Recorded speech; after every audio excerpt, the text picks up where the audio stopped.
Salón, gracias, Pastor Eduardo, por la invitación a debatir este tema tan importante para cristianos y judíos, que es si Jesús es el Mesías o no. Mi posición va a estar determinada en decir que no lo es, porque no cumplió las profecías mesiánicas que nosotros contemplamos, y las que los cristianos dicen que son profecías mesiánicas, veremos que no lo son. Por otra parte, pues mi nombre, para los que no me conozcan, es Camilo Navarro Rubí. Vivo en España, tengo 37 años, soy soltero y nada, no soy judío mesiánico, no soy cristiano, no creo en Jesús como el Mesías, ni creo tampoco que sea Dios. Y vivo aquí en un lugar apartado de España, en Manresa. Y espero que este debate pueda ser para todos un compartir de la palabra y puedan entender o arrojar más luz sobre lo que es este tema. Yo en los otros debates que he tenido no he visto nada nuevo. Veremos si hoy el pastor Eduardo puede debatir y decir que Jesús es el Mesías. Veremos a ver sus argumentos.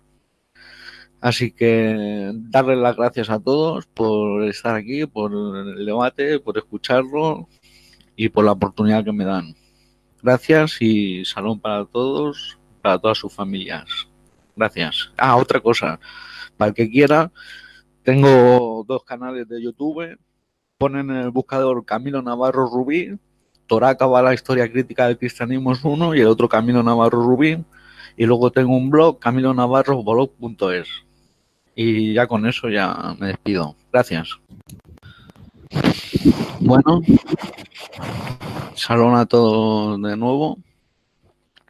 Vamos a ver si Jesús es el Mesías o no. En este 25 minutos primeros que vamos a iniciar. Y bueno, para eso pues tenemos que ver la Torá, los profetas, los libros poéticos, todo.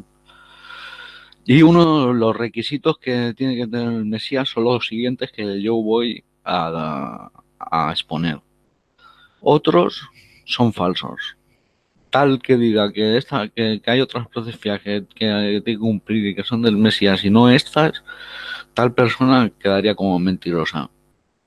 Bueno, dicho esto, en Génesis 49:10, uno de los requisitos que tiene que tener es que tiene que ser de la tribu de Judá, y me tendrá que demostrar el pastor cómo Yeshua era de la tribu de Judá. El cetro no se apartará de Judá ni la vara de su gobernante de entre sus pies, hasta que venga Silo, y a él se ha dado la obediencia de todos los pueblos. Como vemos, ahí lo dice clarito, tiene que ser de la tribu de Judá. Otra de sus cualidades es que debe descender del rey David. Veamos un texto en Jeremías 33:17. Porque así dice Jasén, nunca le faltará a David quien se siente en el trono de la casa de Israel. Pueden ver otro texto si ustedes desean en Primera de Crónicas 17:11. También debe descender de Salomón. Esto lo dice en Primera de Crónicas 22:9 y 10. Pero te nacerá un hijo que será hombre de paz. Yo le daré paz a todos sus enemigos alrededor. Pues Salomón pacífico será su nombre, y en sus días daré paz y reposo a Israel. Él edificará una casa a mi nombre, y él será mi hijo, y yo seré su padre, y estableceré su trono de su reino sobre Israel para siempre. Como vemos, dice para siempre. El trono de Salomón, de David y de Salomón. Tendrá que demostrar también el pastor que viene de la tribu de David y de Salomón, Josué. Cosa que tampoco creo que lo pueda demostrar. Otro texto que pueden mirar en Segunda de Crónicas 7:18. Ahora sigamos adelante viendo más requisitos que debe cumplir el Masías. Y es que debe reunir a los esparcidos de Israel, cosa que Yeshua no hizo. Veamos unos textos. Isaías 11:12 dice así: alzará un estandarte ante las naciones, reunirá a los desterrados de Israel y juntará a los dispersos de Judá de las 4 confines de la tierra. Y otro texto en Isaías 27, 12 al 13 dice: en aquel día Jasén trillará desde el corriente del Éufrates hasta el torrente de Egipto, y ustedes serán recogidos uno a uno, oh israelitas. También en aquel día tocará una gran trompeta, y los que perecían en la tierra de Asiria y los desterrados de la tierra de Egipto vendrán y adorarán al Señor en el monte santo de Jerusalén. Esto tampoco lo cumplió Yeshua. No reunió a las 12 tribus de Israel. Y el Mesías reunirá a las 12 tribus de Israel. Yeshua no las reunió. Él reunió a 12 apóstoles que representaban las 12 tribus de Israel, pero no consiguió reunirlas. Solo hizo un escaparate. Sigamos viendo más cualidades que tiene que tener el Mesías. Cuando venga otra de ellas, es que reconstruirá el templo sagrado. Esto lo dice en Miqueas 4:1. En los últimos tiempos quedará firmado el monte donde se asienta el templo del Señor. Será el monte más alto que cualquier otro monte. Todas las naciones vendrán a él. En los últimos tiempos quedará firmado, ya lo dicen, bien clarito. Y Yeshua, en su tiempo, pues el templo estaba en pie. Hasta el 70 después de la era común no destruyeron el segundo templo. Por lo tanto, él no podía cumplir esa profecía. Otra de las cualidades que tiene que tener es de que traerá paz mundial, algo que tampoco cumplió Yeshua. Yeshua, como demuestra la historia, trajo guerras con las cruzadas primero y luego con la Inquisición y la Iglesia romana que mataba en su nombre. Pero el Masías traerá paz mundial. Veamos algunos textos. Miqueas 4:3. Él juzgará entre muchos pueblos y enjuiciará a las naciones poderosas lejanas. Entonces forjarán sus espadas en rejas de arado y sus lanzas en podadera. No alzará espada nación contra nación, ni se adiestrarán más para la guerra. Otro texto, Isaías 11, 6, 7 y versículo 9 también. Dice así: el lobo morará con el cordero, y el leopardo se echará con el cabrito. El becerro, el leoncillo y el animal doméstico andarán juntos, y un niño los conducirá. La vaca con la osa pastará, sus crías se echarán juntas, y el león como el buey comerá paja. Como vemos, esto tampoco lo cumplió Yeshua. No vemos a que more el cordero con el leopardo, ni el cabrito con el becerro, el leoncillo y el animal doméstico. Todo esto no se ha cumplido. Yeshua no lo cumplió. Por lo tanto, queda descalificado como Mesías. Otra de las cualidades es de que convencerá a todos para servir a Elohim y lo reconozcan a todos en su Torah. Veamos varios textos. Isaías 11:9. No dañarán ni destruirán todo mi santo monte, porque la tierra estará llena del conocimiento del Señor, como las aguas cubren la mar. Entonces será la gloria del Señor, y toda la carne aún no la verá, pues la boca del Señor ha hablado. Esto tampoco lo cumplió Yeshua, porque no vemos que el conocimiento del Señor esté extendido por todo el mundo, el conocimiento de su Torah. Otro de los requisitos es que vendría el profeta Eliyahu antes de la llegada del Mesías. El candidato para ser rey Mesías deberá ser anunciado por el profeta Eliyahu, Elías, y ungido por un profeta como rey de Israel, como está escrito: he aquí yo vi a mi ángel, el mensajero, el cual prepara camino delante de mí, y pronto vendrá su templo. El Señor, a quien vosotros buscáis, al ángel del pacto que ustedes desean. Malaquías 3:1. Ángel mensajero se refiere al profeta Eliyahu, a quien se le dio el título de ángel del pacto, por su celo por reafirmar el pacto de la circuncisión.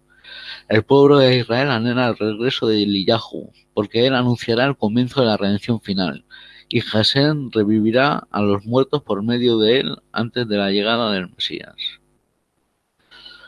Como vemos, esto tampoco lo cumplió Yeshua, porque el profeta Elías no ungió a Yeshua como Mesías.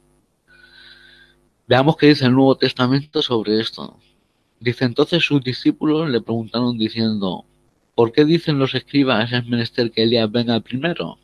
Y respondiendo Yeshua les dijo: a la verdad Elías vendrá primero y restituirá tiempo todas las cosas. Mas os digo que ya vino Elías y no le conocieron, antes hicieron en él todo lo que quisieron. Así también el Hijo del Hombre padecerá por ellos. Los discípulos entonces entendieron que les hablaba de Juan el Bautista. Mateo 17, 10 al 13. Si bien la mayoría interpreta este pasaje de Juan el Bautista era Elías, veamos qué dice Juan, que es el artista de este discurso. Y le preguntaron a Juan el Bautista: ¿qué pues eres tú, Elías? Y Juan contestó: no soy. ¿Eres tú profeta? Respondió: no. Juan 1:21. Entonces, el mismo Juan el Bautista destruye la mentira de los cristianos y mesiánicos de que Jesús cumplió el requisito de ser anunciado y ungido por el profeta Eliyahu, pues él mismo dice que ni es Eliyahu ni es profeta, Juan. Ahora rápidamente decir tres cuestiones que son importantes de mencionar. Primero, que todo que es que un Masías que no redime a Israel no es Masías, y Yeshua no redimió a Israel, por lo tanto no es Mesías. Segunda, es que un Masías no puede morir de una muerte vergonzosa, y Yeshua murió en la cruz, murió de una muerte vergonzosa. Y la tercera es que Yeshua no se le ungió como Masías. La palabra Masías significa ungido, y Yeshua no fue ungido por los sumos sacerdotes. Por lo tanto, tenemos tres razones aquí para refutar la idea de que Yeshua es el Masías. Además de las mencionadas en las anteriores profecías que Yeshua no cumplió, y el Tanaj no dice nada de que el Masías vaya a venir en dos venidas para cumplir las profecías que le faltan, como enseñan los cristianos y mesiánicos. Eso es totalmente mentira, el que enseña eso es un mentiroso.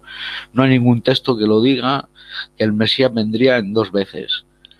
En la era mesiánica, otro requisito que tiene que haber: la muerte no existirá más, y las enfermedades. Y dice así el texto: entonces se abrirán los ojos de los ciegos y los oídos de los sordos se abrirán. Isaías 35:5. Entonces brincará el carnero, el cojo cantará, la lengua muda, porque hundieron en el desierto las aguas y en los arroyos en la estepa. Isaías 35:6. Jasén anulará la muerte para siempre. Entonces borrará Adonai Jasén la lágrima de todo rostro, y la afrenta contra su pueblo quitará de sobre toda la tierra, porque Jasén lo ha hablado. Isaías 25:8.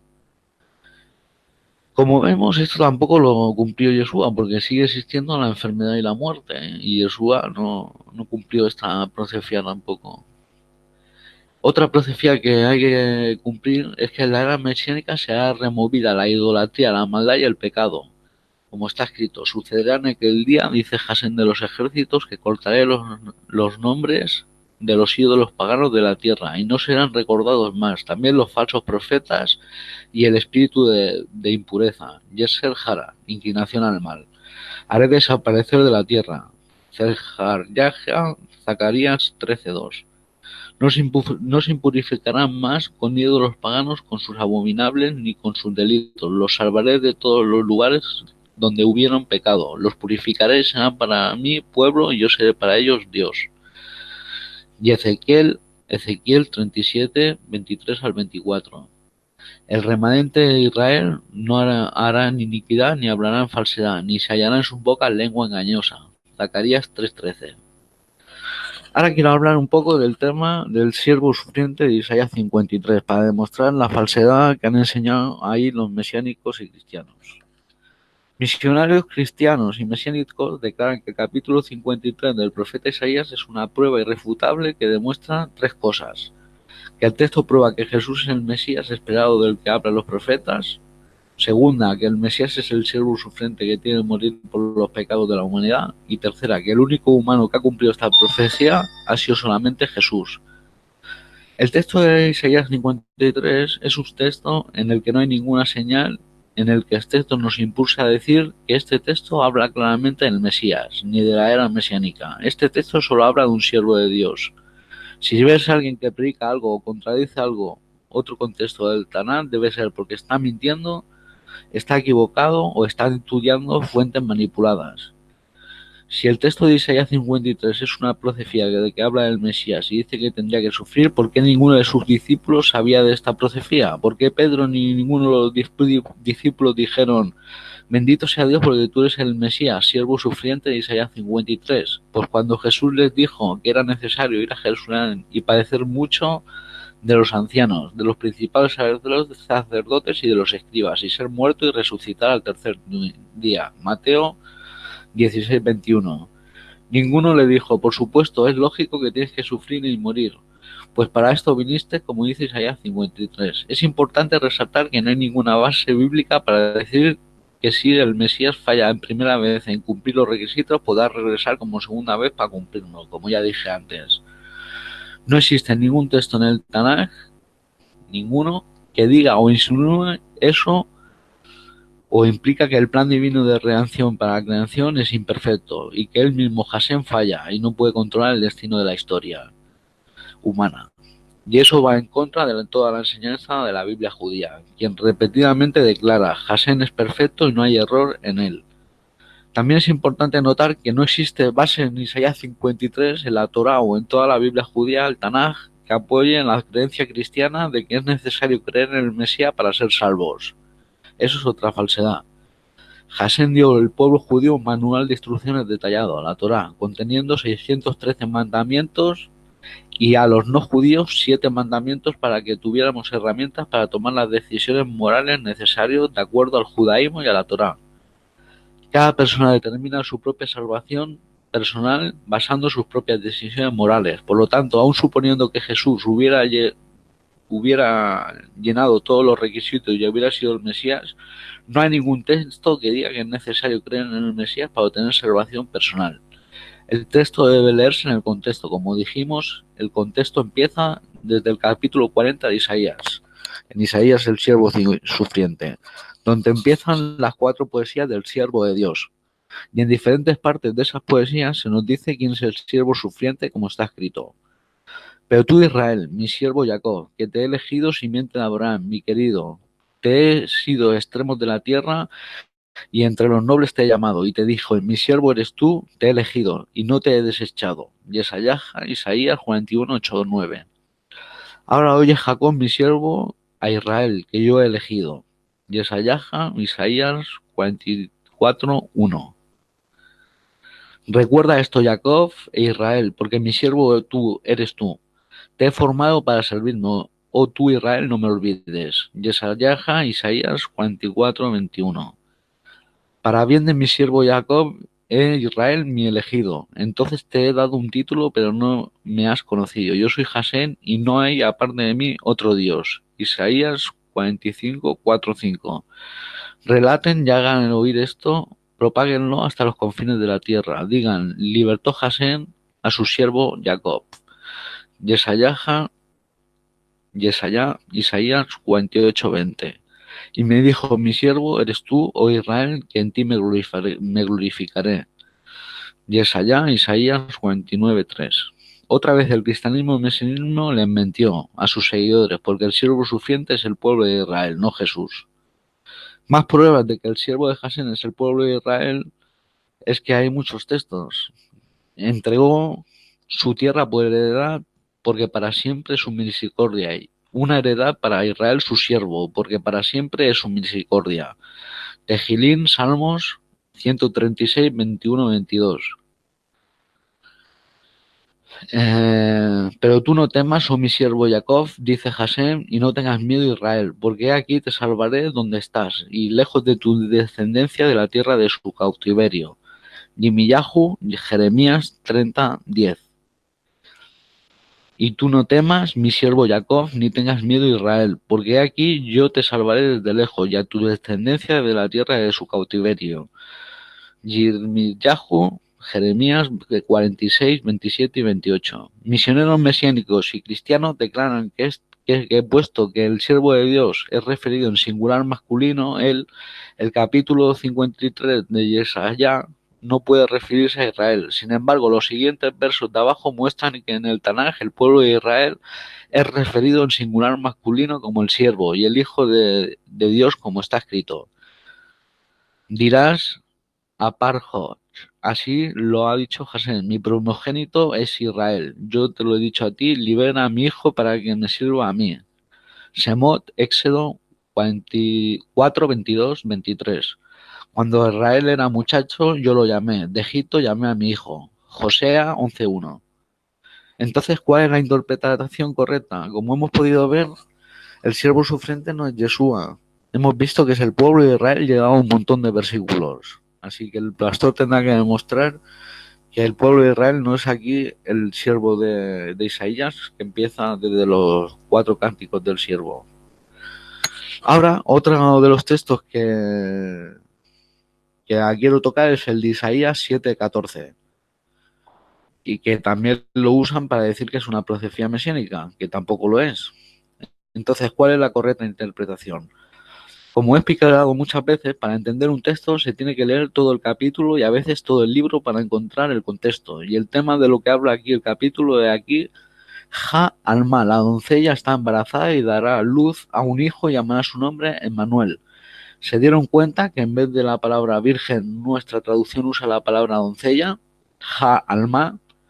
La doncella, la palabra Ja Alma significa la doncella. Doncella es una joven, sin importar si es virgen o no, si ha tenido hijos o no, y si es casada o soltera. Una virgen, la palabra hebrea para virgen, betulá, ejemplos que para la palabra virgen en hebreo es betulá. La muchacha rica era muy bella de apariencia, virgen, betulá, pues no había conocido hombre. Génesis 24:16. Si sedujese a un hombre, a una mujer virgen, betulá, que no fuere desposada y se acostase con ella, deberá fijarle una dote y deberá tomarla por esposa.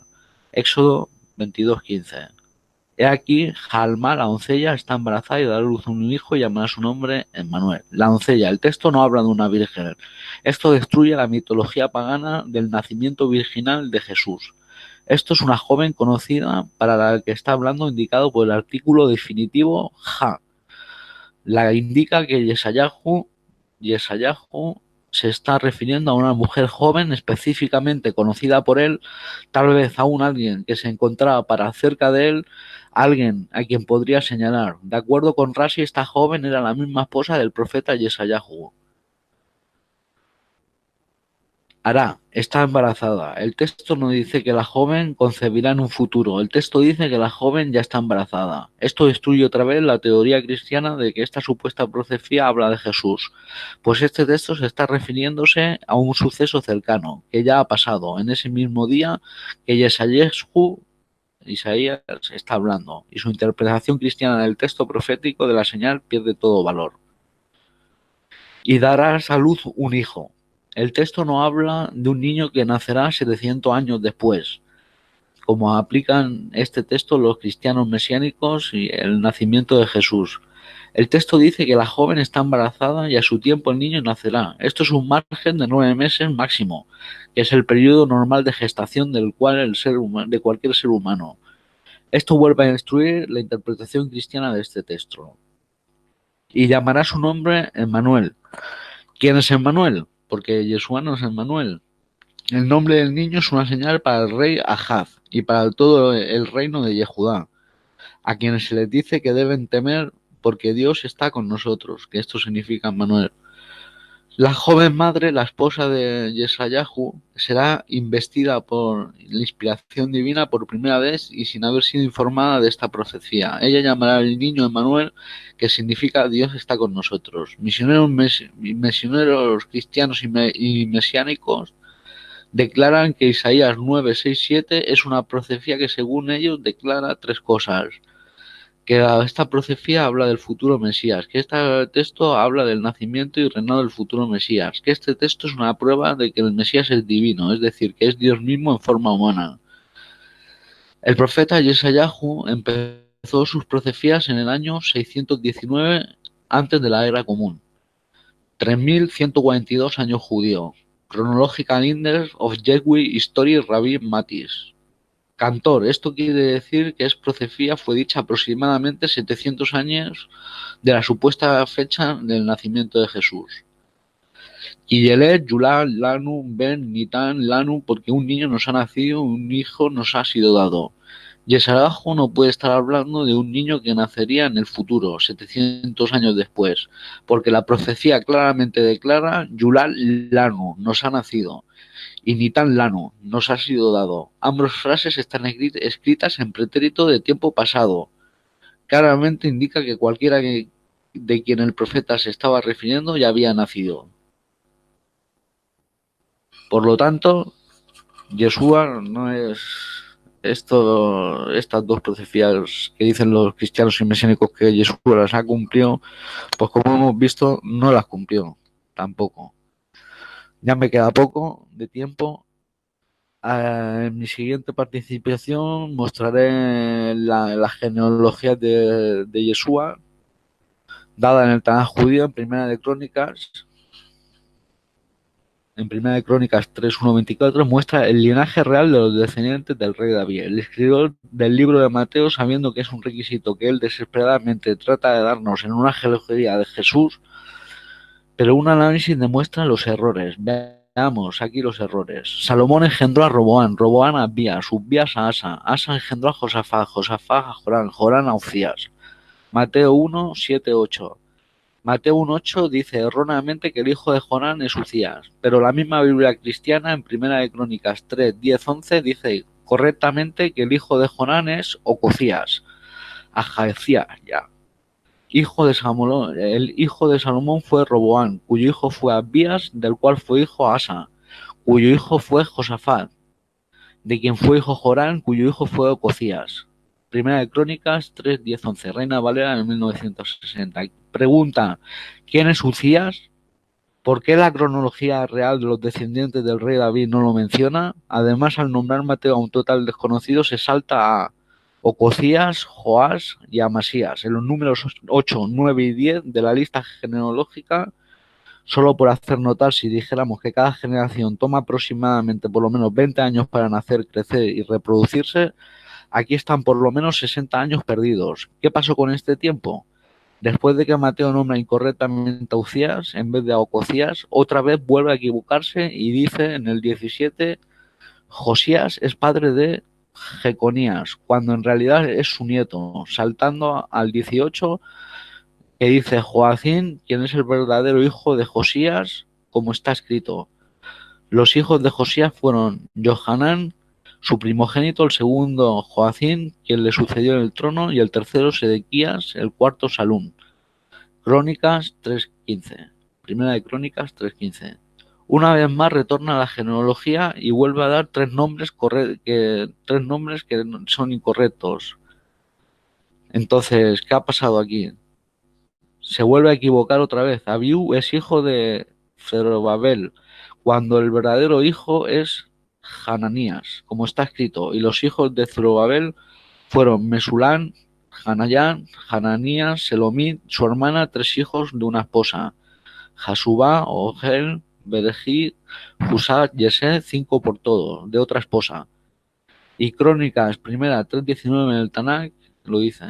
Y los hijos de Zorobabel, Mesulán, Hananías, Selomit, su hermana, también estos 5, Jasuba, Ogel, Berequías, Hasadías y Husat Gesed. Primera Ya, de Crónicas 3:19, ya Reina está. Valera. Me hiciste 26, 34 minutos, 35. Bueno, ahora yo pido tiempo, time, porque mi primera intervención no se escuchó absolutamente nada y quiero ver que se esté escuchando bien antes de comenzar esta. Así que esto es tiempo muerto, solamente quiero preguntar en el chat, ver. Ahora se te escucha mejor. Así que esto es tiempo muerto, solamente quiero. Ok, ok. Si ahora sí se está escuchando bien, un momentico nada más para arreglar algo del audio, un momentico.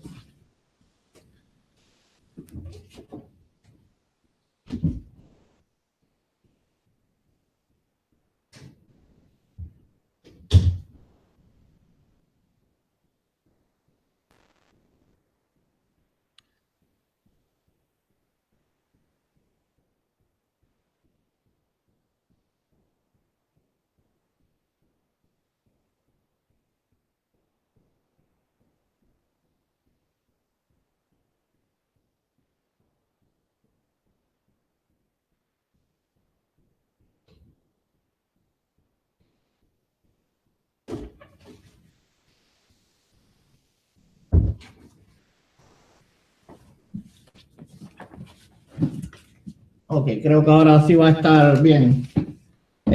Por favor, Rubí, te pido de que si se oye mal mi audio en cualquier momento, me interrumpas y me digas.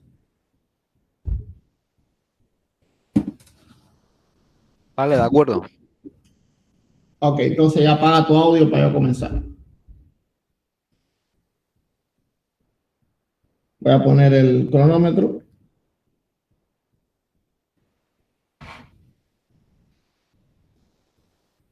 Ok, gloria a Dios. Bueno, a partir de ahora, 25 minutos.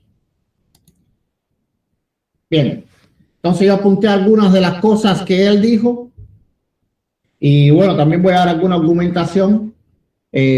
Primeramente, lamento que el pueblo judío esté entendiendo tan pobremente la Torá a pesar de que ellos deben de ser grandes estudiosos de ella. Vamos a entrar primeramente en Isaías 53, el siervo sufriente. Ellos dicen que no hay señal de que esta profecía sea mesiánica, si Jesús debía de sufrir o porque dice él que porque sus discípulos no sabían que él debía de sufrir. Bueno, vamos a refutar esto con Juan 5:39, dice la escritura: escudriñad las escrituras porque a vosotros os parece que en ellas tenéis la vida eterna y ellas son las que dan testimonio de mí. El mismo testimonio de Jesús, Yeshua, da testimonio de que el pueblo de Israel en su tiempo vivía en completa oscuridad en cuanto al discernimiento bíblico, como desgraciadamente también muchos viven en esta época. En Juan 7:52 dice: respondieron y le dijeron, ¿eres tú también Galileo? Escudriña y ve que de Galilea nunca se ha levantado profeta, lo cual era algo completamente falso, porque estaba profetizado en Isaías capítulo 9. Dice: mas no habrá siempre oscuridad, porque la que está ahora en angustia, tal como la aflicción que le vino en el tiempo que livianamente tocaron la primera vez la tierra de Zabulón y a la tierra de Neftalí, pues al fin llenará de gloria el camino del mar del otro lado de Jordán, en Galilea de los gentiles. Así que estaba profetizado que de Galilea de los gentiles se iban a levantar profetas. Así que había un gran desconocimiento respecto a esto, respecto a lo que la Biblia decía acerca del Mesías, y literalmente, bueno, aún lo sigue habiendo en este tiempo. Vamos a seguir. Dice que no existe alguna doctrina o algún pensamiento, algo doctrinal dentro de la Torá que diga que hay que creer en el Mesías para ser salvo. Hay que entender qué cosa es creer en el Mesías. Y creer en el Mesías no es más bien profesar de fe, sino que creer que Él es el Mesías. Entonces, cuando uno cree en Jesucristo, está de manera primaria creyendo que Él es el Mesías de Dios, y sin duda estará de acuerdo mi amigo judío de que si alguien rechaza al Mesías, está rechazando a Dios. El número 3, él dice que el siervo sufriente es el pueblo de Israel y no es Jesús, es decir, no es una persona, sino es el pueblo. Vamos allá. Isaías 53 dice: ¿quién ha creído a nuestro anuncio y sobre quién se ha manifestado el brazo de Jehová? Subirá cual renuevo delante de él y como raíz de tierra seca, no hay parecer en él ni hermosura que veremos más inatractivo para que le deseemos. Ok, ¿quién le va a desear? Le está deseando el pueblo de Israel. Isaías está hablando de una tercera persona, tan solo como una hermenéutica bien básica se puede entender de que Isaías no está hablando en primera persona y no está hablando del pueblo de Israel, está hablando de una tercera persona al cual el pueblo de Israel no le va a desear, porque él le dice para que le deseemos. ¿Deseemos quién? Es la pregunta que le hago a mi amigo judío, a mi hermano judío. ¿Deseemos quién? Deseemos el pueblo de Israel. Dice: despreciado y desechado entre los hombres. ¿Cuáles hombres? El pueblo de Israel.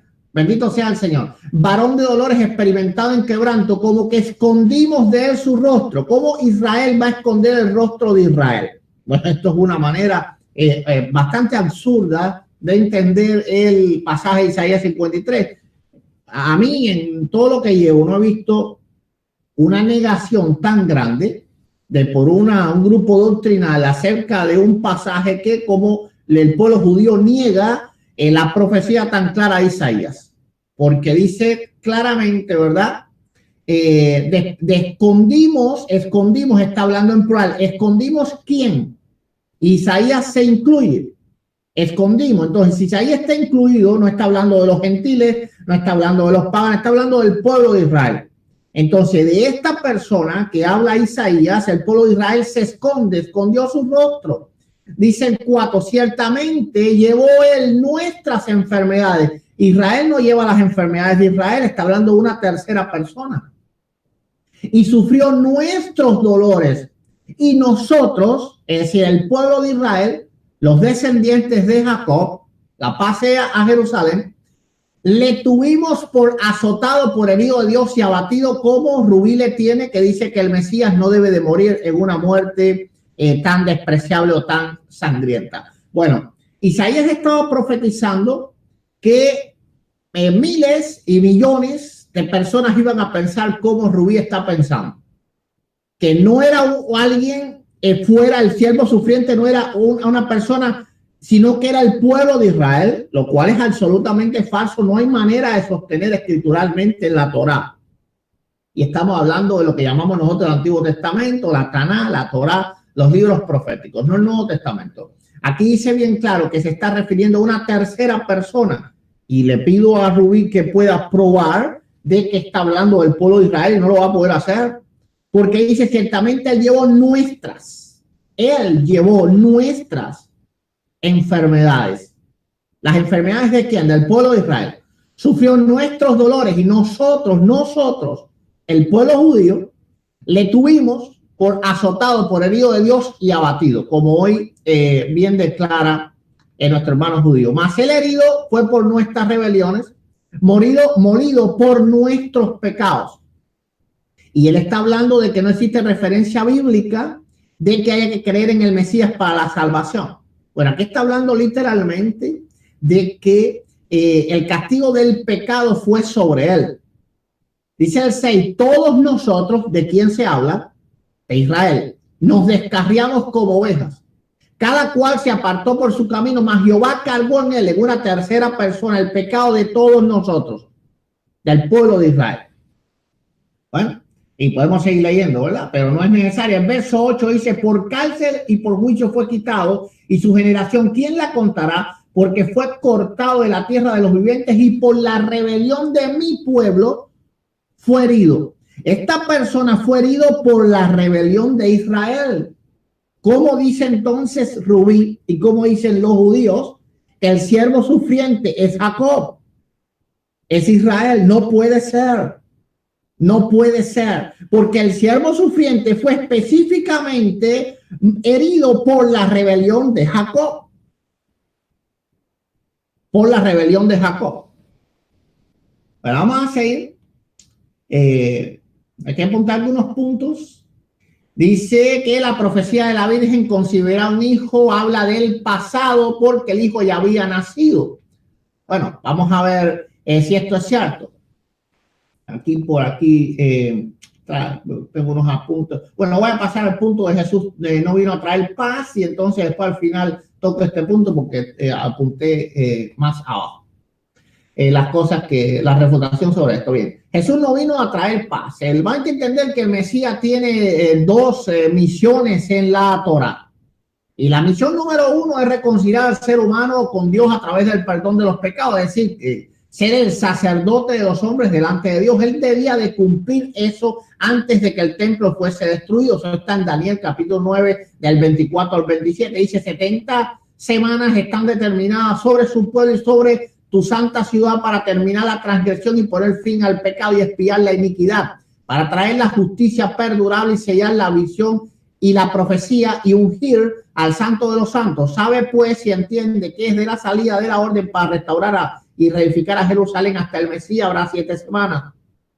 Y 72 semanas se volverá a edificar la plaza y el muro en tiempos angustiosos. Después de las 70 semanas, 72, se quitará la vida del Mesías, mas no por sí. Y el pueblo de un príncipe que ha de venir destruirá la ciudad. Hay que ver que después de la muerte del Mesías viene guerra, profetizado en Daniel capítulo 9. Pero a lo mejor Rubí no cree que Daniel es un verdadero profeta, porque dice claramente que después de la vida de él fuera quitada, dice, y el pueblo de un príncipe que ha de venir destruirá la ciudad y el santuario, pero dice, Ok, se volverá a edificar el muro y en tiempos angustiosos, después de las 72 semanas se quitará la vida del Mesías, mas no por sí. Y el pueblo de un príncipe que ha de venir destruirá la ciudad y el santuario.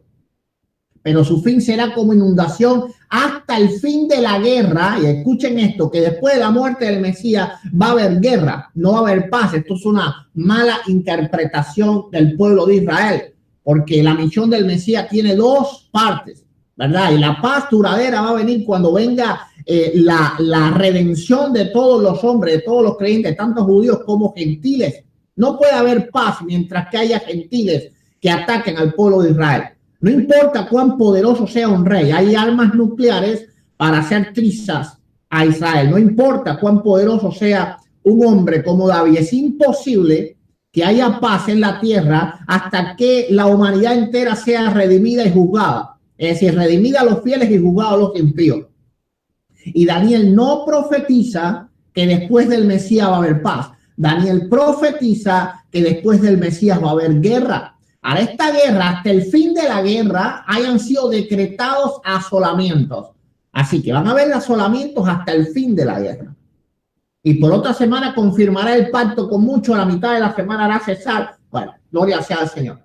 Entonces, el paso número 1 era quitar el pecado y su vida sería quitada.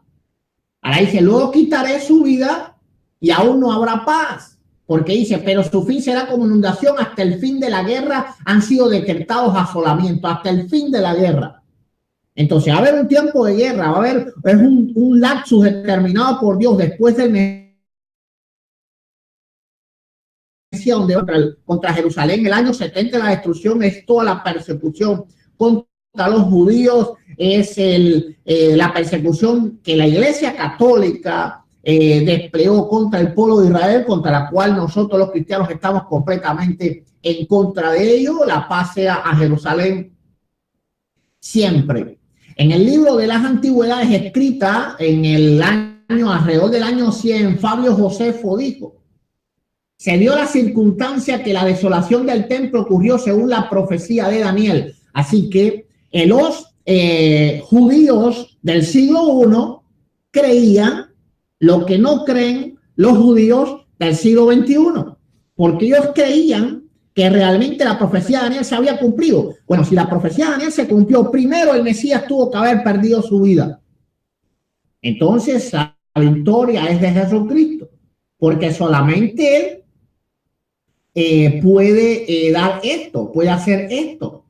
Cuando dice Isaías 11:6, morará el lobo con el cordero y el leopardo con el cabrito, el becerro y la bestia domésticas andarán juntos y el niño los pastoreará. No cabe duda que está hablando de un escenario literalmente divino, no un escenario mundial como el que cree Israel, que va a venir un hombre que los va a hacer el rey de la humanidad y ellos van a controlar todas las cosas. No, eso no es así, porque aquí se influyen otras cosas. Está hablando de un cambio completo de la naturaleza, no solo del ser humano.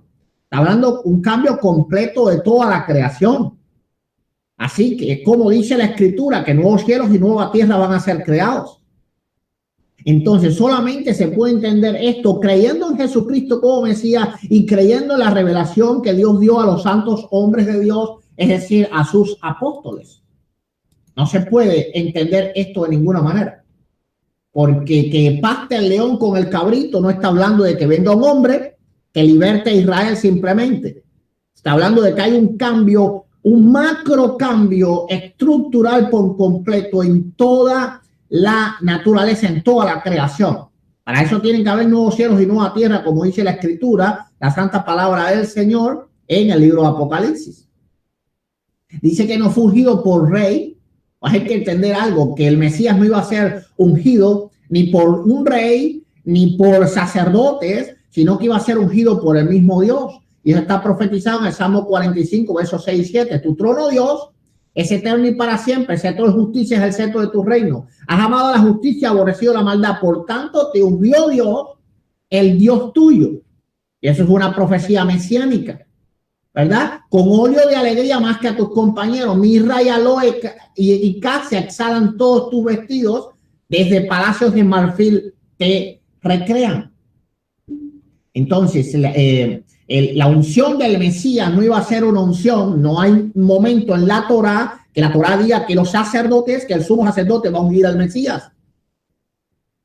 Es decir, el sumo sacerdote de Israel, un descendiente de Leví, un descendiente de Aarón, ¿no? Es decir, la unción que va a recibir el Mesías es una unción, por supuesto, una unción mucho mayor, porque él es el santo de los santos, como dice Daniel. Ahora, creo que dijo que no construyó el tercer templo. En Miqueas 4:1 creo que puso: acontecerá en los posteros tiempos, en el monte de la casa de Jehová será establecido por cabecera de monte y más alto que los collares, y correrán a él los pueblos. ¿Dónde habla aquí de un tercer templo? Aquí habla del monte del templo, no del templo. Y el monte del templo significa donde Dios se revela a los hombres. Todos los hombres van a ir a buscar al Dios de Israel. Y el único que ha cumplido eso es Jesucristo. De hecho, la mayor cantidad de turismo que hay en Israel son cristianos. Las personas que más defienden a Jerusalén, más que los judíos, porque los judíos viven fuera de Jerusalén y en nada defienden a Jerusalén. Si la defendieran, vivieran allí, pero viven en otros lados, en Argentina, en España, en el exilio.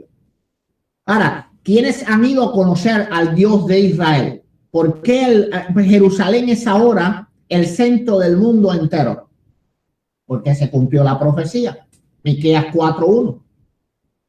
Es decir, los pueblos enteros, todos los gentiles hemos ido a buscar al Dios de Israel. Todas las naciones, literalmente la religión cristiana es la religión más grande del mundo. Él habló de la genealogía, que había problemas en la genealogía. Y bueno, es importante saber que esto tiene varias respuestas.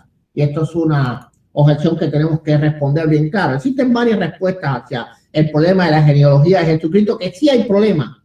Es decir, sí hay problema para probar que él viene de David. Si leemos la genealogía, él habló que tiene que venir de Salomón. En ninguna manera la escritura dice que tiene que venir de Salomón, pero de todas maneras después voy a ver el verso que él habla. Pero de todas maneras se supone que era de la línea de Salomón.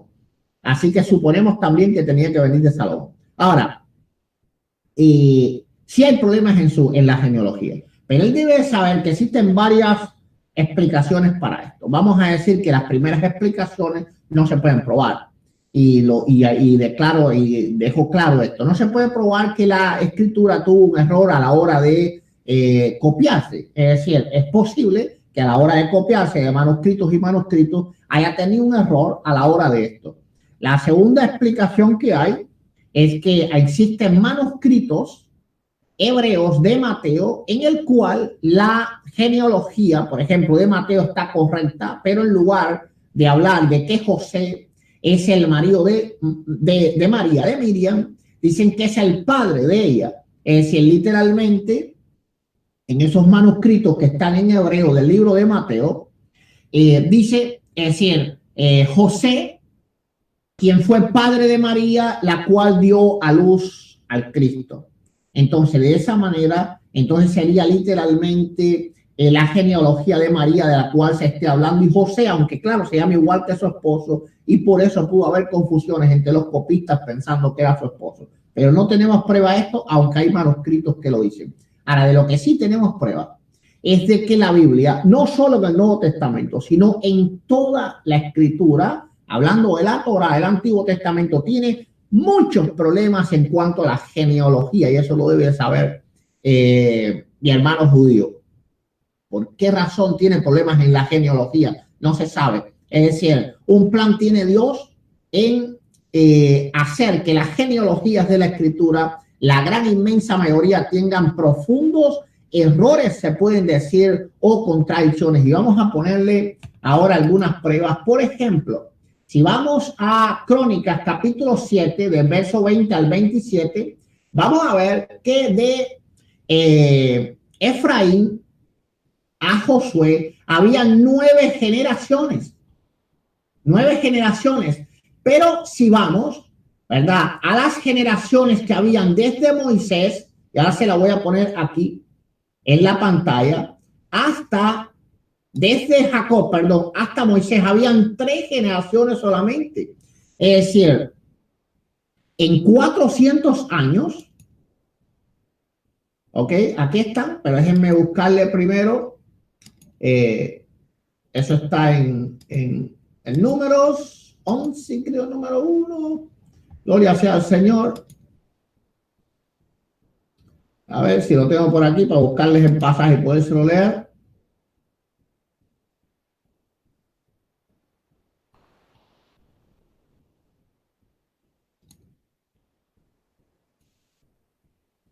Gloria sea al Señor, un momentico.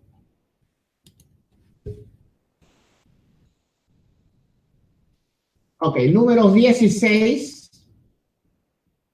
Número 16:1 dice textualmente, esto es Torah, literalmente Pentateuco, Coré, hijo de Izar, hijo de Coat, hijo de Leví. Es decir, de este Coré, que Coré es contemporáneo con Moisés, Aquí están viendo una tabla de todas las contradicciones que existen dentro de la Torá en el Antiguo Testamento respecto a la genealogía. Coré, que era contemporáneo con Moisés, dice que desde Leví hasta Abel, es decir, Leví era tan solo el bisabuelo de 400 años estuvo Israel dentro de Egipto. Es imposible que 3 generaciones hayan vivido 400 años. De manera especial, cuando ya estas generaciones son después de Abraham, es decir, ya no hay hombres de 100 años y muy pocos, ¿verdad? Es decir, llegaban a ese tiempo, mucho más en el cautiverio que tuvieron en Egipto. Y las contradicciones que pudiera decir respecto a esto son completamente enormes. Aquí tengo una tabla completa de las contradicciones que tienen pues la genealogía en la Torá, la cual mi hermano judío sí cree. Bueno, vamos a seguir. Dice que necesidad de ser ungido por Elías y que Elías dijo que él no era Elías y él no era el profeta. Vamos a ver que Lucas 22:67 le preguntaron a Jesús, ¿eres tú el Cristo? Dínoslo. Y él le dijo, si os lo dijere, no creeréis. No creeréis. Es decir, que no era la voluntad de Dios darle el conocimiento a Israel en los primeros tiempos respecto a esto, porque literalmente pues el ataque, la persecución hubiese sido muchísimo mayor. Tanto todo el mundo sabía, sin hablar de que era Elías, que Juan el Bautista era profeta, lo dice la Escritura, que fue el último de los profetas, así que estaba claro, pero él no solo negó que era Elías, también negó que era el profeta, que era profeta. Así que, por tanto, y hay que entender bien que Juan el Bautista era un descendiente de Aarón, era de la tribu sacerdotal y fue quien bautiza a nuestro Señor Jesucristo. En el Salmo 45, verso 7, dice, has amado Dios la justicia, aborrecido la maldad, por tanto tú Dios, el Dios tuyo con odio de alegría.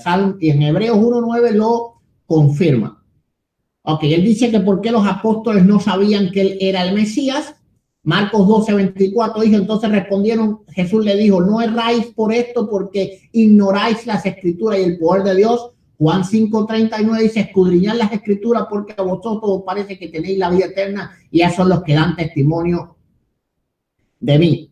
Entonces, bueno, dice que la Virgen ya parió en pasado. Hay que entender que Isaías 7:14 dice, por tanto el Señor mismo os dará una señal. Está hablando en futuro que la Virgen concebirá y dará a luz un hijo.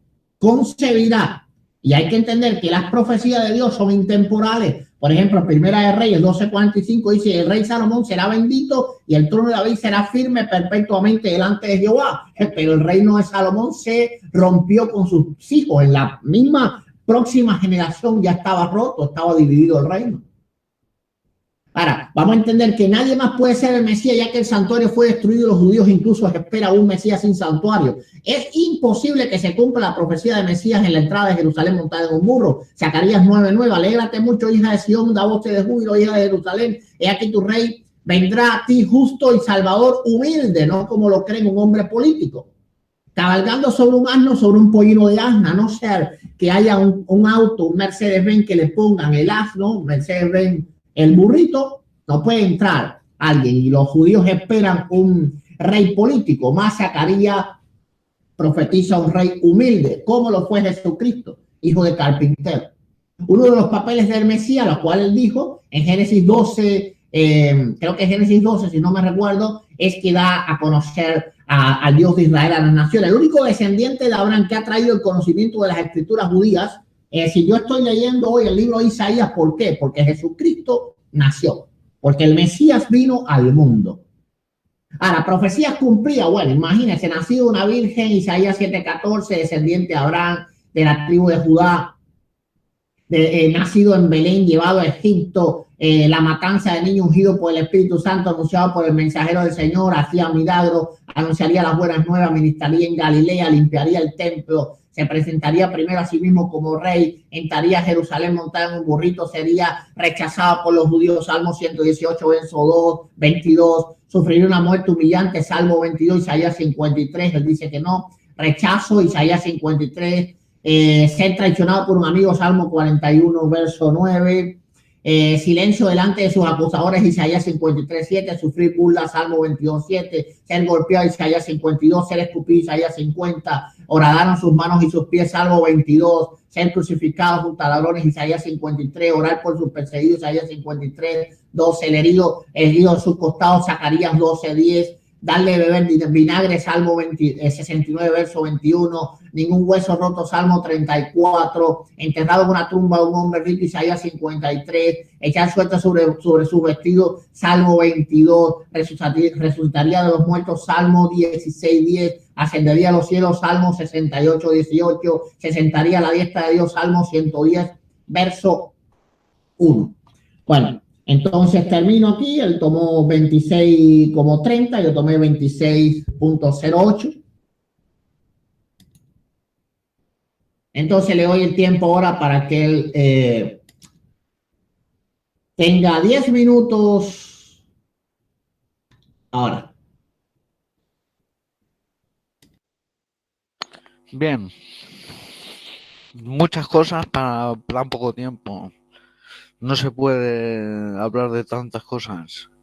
Pero me quiero centrar en lo de Isaías 53, que dice que no puede ser por una serie de cosas que él ha dicho. Pero como veremos, lo que él sugiere es mentira. No se deben creer a los pastores de que ellos enseñan de que Jesús es el Mesías. Como estaban viendo en la anterior participación, Yeshua no cumplió con ninguna de las profecías mesiánicas. Bueno, vamos con lo de Isaías. Dice él que no. Bueno, vamos a leerlo. Isaías 53:1. El brazo de Elohim se refiere a la redención física de los judíos de la opresión y otras naciones. Véase, por ejemplo, Isaías 52:8-12, Isaías 63:12, Deuteronomio 4:34, Deuteronomio 7:19, Salmo 44:3. Isaías 53:3. Despreciado y desechado entre los hombres, esto es aplicable a Israel. Veamos Isaías 60:15, Salmo 44:13-14. Esto no puede conciliarse con el relato de las fuentes cristianas. Yeshua no fue despreciado. Las fuentes cristianas dicen que era un hombre de fama elogiado. Ver Lucas 4:14-15. La segunda parte de Isaías 53:3, un hombre de dolores y experimentado en la enfermedad. Las adversidades de Israel son comparadas a la condición de la enfermedad. Ver Isaías 1:5-6, Jeremías 10:19, Jeremías 30:12. Isaías 53:4. Ciertamente llevó nuestras enfermedades y Yeshua no sufrió por las enfermedades, porque supuestamente curaba a los enfermos. Él no pudo llevar nuestras enfermedades, sencillamente porque entonces no existiría la enfermedad. Y con él no pasó eso, con el Mesías sí pasará. Isaías 53:5. Pero a él lo han angustiado nuestras transgresiones, nuestros pecados lo han afligido, los sufrimientos provienen de las acciones y transgresiones de las naciones. Esto se desarrolla en Jeremías 57 y Jeremías 10:25. Isaías 53:7. Él fue oprimido y afligido, pero no abrió su boca. Como un cordero fue llevado al matadero y como una abeja que enmudece delante de sus asquiladores. Tampoco él abrió su boca, tengan en cuenta que el capítulo anterior de Isaías 52 se dice que Israel, que han sido oprimidos y cautivos sin causa, Isaías 52, 4, 11. Y también se describe a Israel como ovejas al matadero, ver Salmo 44, 22, Salmo 44, 11. En cuanto a lo que Yeshua no abrió su boca, veremos como las fuentes cristianas dicen lo contrario. Mateo 27, 46, Juan 18, 23, 36 al 37. Isaías 53, 8. Y a causa de la transgresión de mi pueblo fueron llevados ellos heridos, y ellos se refiere a un cautiverio, no a una persona. Isaías 53, 9. Su tumba se dispuso con los impíos y con los ricos en sus muertes. Una vez más se hace evidente el plural. Ver Ezequiel 37, 11, 14. A los hijos de Israel se les describe como cortados. Isaías 53, 9. Él no había hecho violencia. Ver Mateo 21, 12, Marcos 11, 15, 16, Lucas 19, 27. Isaías 53, 10. Verá linaje, la palabra hebrea que se utiliza aquí en este texto se refiere a descendientes físicos, no a descendientes del Espíritu Santo. Vivirá por largos días, Isaías 53, 10. Vivirá por largos días y se refiere a Dios a días terrenales. Y Jesús murió joven. Dice que moriría lleno de días y Jesús murió joven. Isaías 53, 11. No es que él justificará a muchos, sino que hará lo justo para muchos. Y hasta ahí quiero dejar este tema porque, como vemos, todo tiene explicación y se puede asimilar a Israel, como he demostrado. Así que lo que ha dicho el pastor pues no tiene lógica ni razón. He hablado una serie de textos rápidos, pero no me da tiempo. Quiero hablar de Daniel, el tiempo que me queda, que son 4 minutos. Regresar a reconstruir. ¿De qué está hablando Daniel? Daniel 9, 20.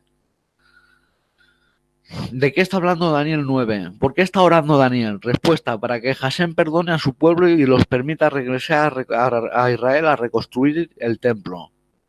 ¿Por qué Daniel no está orando pidiendo? Es importante saber por qué está orando y por qué está orando. Daniel no está orando preguntando ¿quién es el Masías? ¿Cuándo va a venir el Masías? ¿Cuándo va a morir el Masías?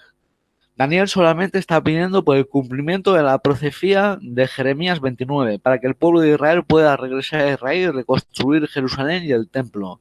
Entonces hay que dejar claro cuál es el contexto de Daniel 9. El regreso de los judíos a Israel y la reconstrucción de Jerusalén y el templo es el contexto de Daniel 1, 27. Ahora, quiero hablar de las 70 semanas. Dice, mientras yo estaba hablando, orando y confesando mi pecado y mi pecado de mi pueblo Israel, derramando súplica delante de Hashem, Dios mío, por el monte sagrado de mi Dios, el regreso del pueblo judío a la tierra de Israel, reconstrucción de Jerusalén y el templo, como dije, es la oración de Daniel.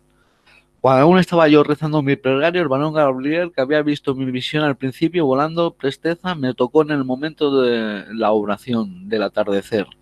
El varón Gabriel que estaba, él es el ángel Gabriel, en 8, 15, 16, se refiere a este como hombre, como está escrito. Fue cuando yo, Daniel, al ver la visión y he buscado entender, he aquí que estaba parado frente a mí uno con la apariencia de un hombre, y oí la voz de esta persona dentro del río, Uyay, que le llamó y dijo, Gabriel, haz entender a esta visión a Daniel. Daniel 8, 15, 16. En el momento de la Mijat, o oración del atardecer, es la ofrenda de la tarde. Y la llamada Mijat está escrito, ordenó el rey Ahaz a Uriya al Cohet diciendo, sobre el altar quemarás holocausto de la mañana, Jaboker, y la ofrenda al atardecer, Mijat Haeref.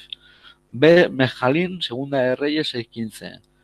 Me hizo entender y habló conmigo y dijo, Daniel, ha salido para destruirme. Me hizo entender el error de mis cálculos al principio del capítulo. Daniel no entendía, no podía comprender qué era lo que pasaba y por qué el pueblo no regresaba a la tierra de Israel. Daniel, al igual que Belsazar, también erró los cálculos de los 70 años. Daniel sabía que la cuenta de los 70 años de la primera profecía de Jeremías 25:12 empezaron desde la subyugación de Nabucodonosor a Jehoiaquín en el año 3319-3320. El error en pensar que la segunda profecía 29:10 del regreso de los judíos a Jerusalén y la reconstrucción del segundo templo sería al mismo tiempo. Daniel ve que el reino babilonio había sido destruido cumpliéndose la primera profecía, ver versículo 25.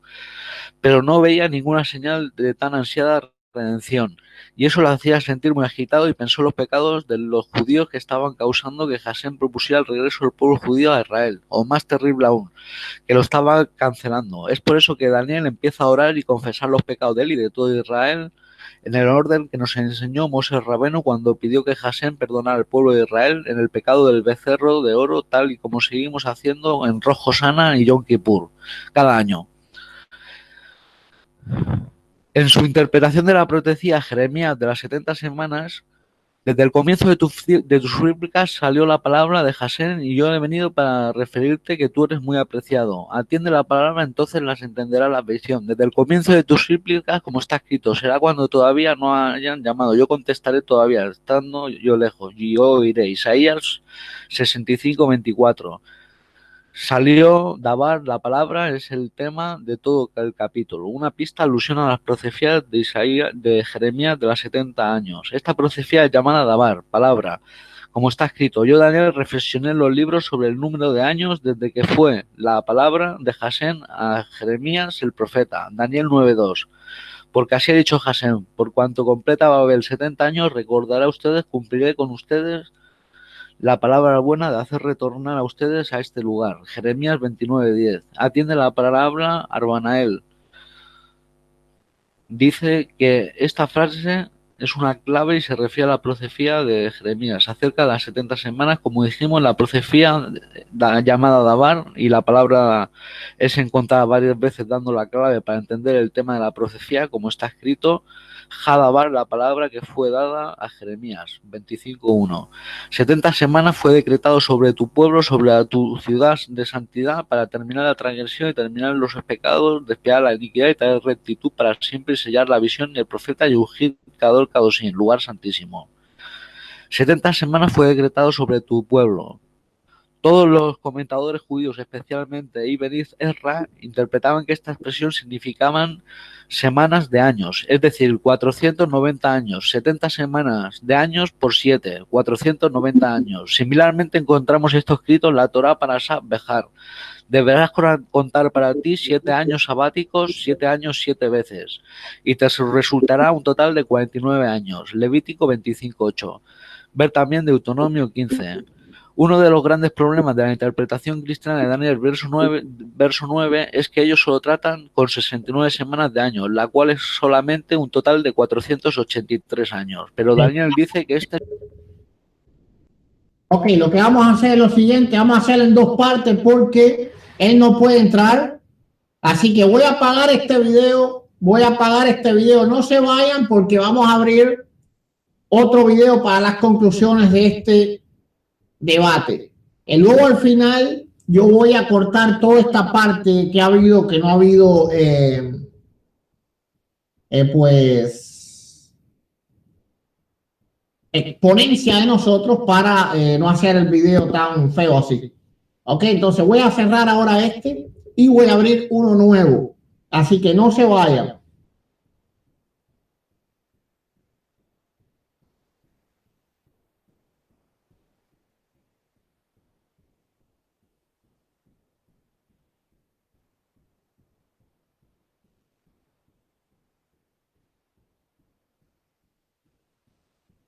Ok, bueno, entonces terminamos aquí la primera parte del debate sobre Jesús el Mesías y vamos a abrir la segunda parte. Amén.